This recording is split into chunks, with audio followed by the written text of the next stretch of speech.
Well, today is a special day, a special holiday in December that I have been celebrating every single year that I've been teaching, and even before that. It's Beethoven's birthday. And if you're listening to this on the day that this episode is dropping, I'd like to wish you a happy Beethoven's birthday. So today we're going to be talking about music in honor of this great man and his great music. Specifically, we're going to talk about the 3 ways that you can use music in your classroom for some really great benefit to your students, to yourself, and how it can help you with classroom management and building relationship skills, not to mention integrating with some of your content as well. This is by far one of my favorite topics, so let's jump in. Hey friends, welcome to Enjoy Teaching Again, the podcast for teachers who love the work but need a little spark to bring the joy back. I'm your host, Elizabeth Peterson, classroom teacher, arts integration specialist, and passionate educator of over 25 years. If you're overwhelmed by behaviors, disengaged students, and long, exhausting days, you are not alone. But together, we can turn things around and you can teach with confidence and purpose again. So locate that cold coffee of yours, find your favorite pen, I know you have one, and let's dive in. It's time to get inspired and enjoy teaching again. It's not that you don't have time for professional development, it's that the PD you're asked to take wastes your time. You listen, you take notes, you picture how things will play out in your classroom, but no real improvements are happening. It's not you. It's not that you aren't trying to make a change. It's that you aren't getting inspired by your professional development. If you've lost that spark in your classroom, school-sponsored PD isn't going to help. That's why no matter how many PD days or early releases you participate in, the burnout still creeps in. But when you take the reins and search for teacher-centered PD that inspires you, everything starts to change. You'll see your students in a different light. The content you teach will start to come alive, and you'll feel like a creative teacher again. The workshops inside our vault make this happen. And the vault is open only for the month of December. So go now to theinspiredclassroom.com/PD. Inside, you'll find short, manageable workshops that will inspire you. Plus, each one has downloadable resources and certificates for PD hours. Workshops include things such as student behavior, building relationships, SEL and SEAL, creative teaching strategies, arts integration topics with music and movement, drama and visual art, and creative teacher self-care, because yes, that is a thing and you deserve it. And if you use the code DEC10 at checkout, you'll save an extra 10%. So go grab access now. The vault closes at the end of December. Go to theinspiredclassroom.com/PD. Teachers are using music more and more inside their classrooms, and I absolutely love it. In fact, in my own school, I'll walk through the halls some days and I can hear the different music coming from different classrooms. And it just makes me feel so good because music can be a very powerful learning tool for us teachers. And this right here, this is my forte and where my arts integration journey actually began way back when I was in college. So we're talking like mid-90s, okay? Mid-90s, I was a music major at Gordon College in Wenham, Massachusetts. And instead of being a performance major, I was just a straight up music major, not even music ed major. I was an elementary ed and music major, and for my music senior project, I decided to dive deep into how I could use musical listening experiences in my own classroom. And that flourished into something that has stayed with me all my years in teaching and was the driving force behind the Inspired Classroom and all the workshops and courses and blog posts and YouTube videos and now podcasts that I create. It all started with music. So today I want to take you through the 3 ways that you can listen to music, and that goes for anybody in any circumstance, any situation, but then also how this applies to us teachers in our classrooms. So the 3 types of listening are passive, responsive, and active. In passive listening, the music is going on in the background. You're really not paying too much attention to it. In responsive listening, you're using the music to respond to it. You might tap your fingers, you might sway back and forth, you might bob your head, you might dance, you might sing along, so you're responding to the music. And with active listening, that's where your brain is active. You're truly, fully listening to all the nuances of the music. You're maybe studying the music. You're thinking about how the music makes you feel. You're understanding the music.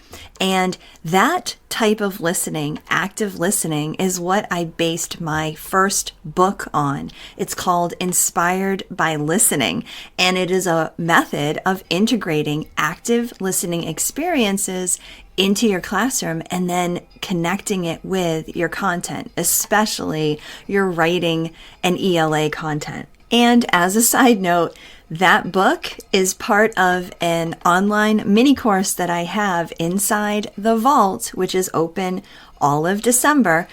And if you're interested in learning more about how to bring active listening experiences into your classroom, go check that out. You can find that mini course. It comes with the book itself, and that is at theinspiredclassroom.com/PD. So let's first start talking about passive listening. Now, I've got to be honest with you. For so many years, I did not see the value in passive listening for our students in our classrooms. But that really has changed over the years. Now, with passive listening, it's kind of like, think about, you're at a restaurant and you have background music playing, right? So the restaurant is creating an atmosphere, an ambiance, if you will, for whatever they want your experience to be inside their restaurant. Well, we can do the same thing inside of our classrooms. We can carefully choose different types of music that will be able to be played in the background of our classroom to just create this wonderful atmosphere, whatever that feeling, whatever that vibe is that we're going for inside of our classroom. Now, the teachers that go through SEAL Teacher Academy with me, they learn so much about this method of bringing music into your classroom in a passive way, and that is through sound tracking. Sound tracking is when you are really carefully choosing music that will fit what the environment is that you want to bring to your students. So there's certain music that will go along with instructional time when you're actually giving instructions to your students or giving a lesson. There's music that you can play while they're doing their independent work. There's music that you can play when they're doing like silent reading time or partner work. And all of those types of music can really help to encapsulate your classroom. I liken it to just like putting a nice warm blanket over your classroom and really creating this wonderful atmosphere for whatever type of learning you want your students to be accomplishing at that time. Now, sound tracking is a simple but effective use of music in your classroom. And of course, there can be so many layers of this. So if this is something that interests you, you'll have to go to my website, theinspiredclassroom.com, and check out all the resources and blog posts that I have about sound tracking. The second way to listen to music is responsively. That means you are responding to the music. Now, I think of this in the classroom. There are going to be times when you want to, do things with your students. You want to help them to understand the water cycle, or you might have them sing songs that help them to learn their multiplication facts. With these, you're asking your students to actually respond to the music that you're bringing to them. A different way to think about this also is, and this is perfect for this time of year, if you are listening to this in December, is to have some really great holiday music or, like upbeat music that's going to get the students kind of just having fun. So there will be times when I'm doing crafts or little art projects with my students in December, and I will be playing specific music that will encourage them to sing together, to sway together. I'll even encourage if it's the type of atmosphere I'm going for, I might even encourage students to kind of get up and make some dances together. It's such an amazing relationship builder for your students. They can start to build and foster relationships with each other. It can make your classroom feel like a really great community. Responding to music together with other people is an amazing community builder. In fact, there's a quote by Bobby McFerrin, the guy who sang and recorded Don't Worry, Be Happy. He's an amazing musician, and he's done way more than just that one song.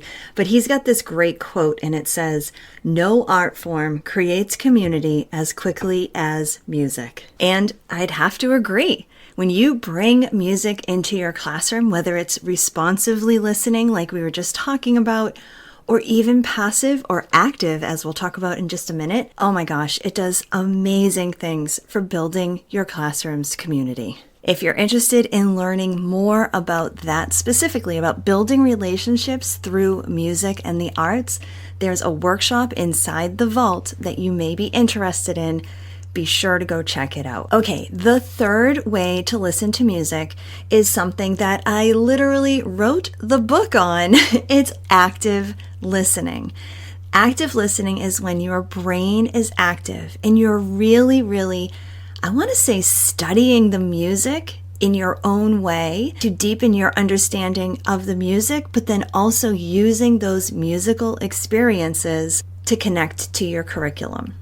What I love about bringing active listening experiences into your classroom is that, well, first of all, it builds community because you are giving your students the opportunity to listen to a really good piece of music together. And what's so beautiful about being able to share a musical listening experience with your students is that they're able to share their ideas and their insights and their interpretations of the same piece of music. What's really truly amazing is that you can listen to one piece of music, the same one as all your classmates, and yet some people will have different interpretations. It leads to such an amazing conversation about how we all bring our own experiences to the table. And then we can talk and learn about each other's perspectives.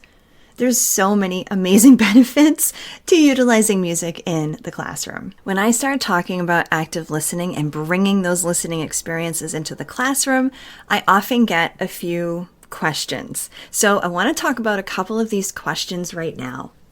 One question is when? When do I do this? Because I have such a tight schedule and so much to do, right? So here are a couple of ideas to just get you started.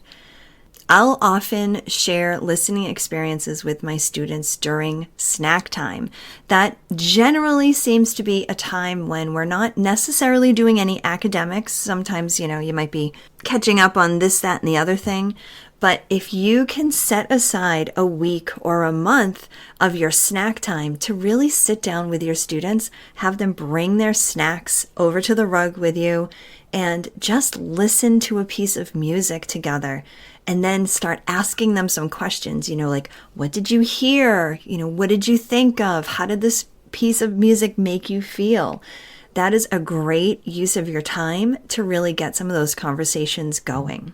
You can also think of it this way, especially if you want to start integrating these active listening experiences into your content. It lends itself, by the way, really well to integrate with your writing content. So you might choose a writing assignment or an essay assignment that you are going to be doing anyway and tie in some music that will inspire that writing piece. Maybe it's a poem, maybe it's a story, maybe it's a compare and contrast. And so what you'll do is you'll utilize the first 5 to 10 minutes of your lesson as you're instructing them on their writing assignment to give them the opportunity to listen, to talk about it, to take notes on it even, and then begin to formulate their writing plan. The next question I always get asked is, what music do I use? Well, I love this question because you're going to use music that you enjoy. Start with something you enjoy. It can have lyrics, it can be instrumental, it can be jazz, it can be classical, it can be hard rock. It can be just about anything. If you share a little bit of yourself with your students, that is such an amazing way for you to start doing one of these listening experiences with your class. And of course, another angle to take this is to start with some kind of instrumental, maybe classical music. And today's Beethoven's birthday, right? So I'm going to suggest starting with Beethoven. I have a resource inside my shop. It's called Celebrating Beethoven in the Classroom, and it has lessons and activity ideas. It's got a playlist of pieces that are by Beethoven that are perfect for the classroom. For example, start with something like For Release. It's something that so many students will recognize, they'll enjoy it, and chances are many of your students haven't actually heard the entire piano piece. So not only will it be familiar, but it will also bring a few surprises as well that you can use to discuss together. So are you excited to try and bring some music into your classroom? You can do it passively by soundtracking parts of your day. You can do it responsively if you are doing some fun things for the end of this calendar year. Choose some really great festive, upbeat music that will bring your students together. And you can do it actively by giving your students the opportunity to sit and truly listen actively with their brains so that they can have an intellectual and emotional response to the music that you guys can discuss and then use to further your content instruction. And if you're interested in learning more about how to bring music into your classroom, I want to encourage you to check out The Vault. Remember, The Vault is open all the way through the end of December, and there are some amazing workshops in there that you can take, earn professional development hours. You'll get a certificate that you can download and print and store in your files. But more importantly, you will be inspired by these amazing ideas and ways to bring music into your classroom to help with classroom management, to help build relationships and build a solid community as you continue on in your school year. Oh, and I'll say it one more time. Happy Beethoven's birthday. I hope this episode inspired you, encouraged you, or gave you a fresh idea to try. And if so, I would love for you to take a screenshot and text it to one of your teaching buddies.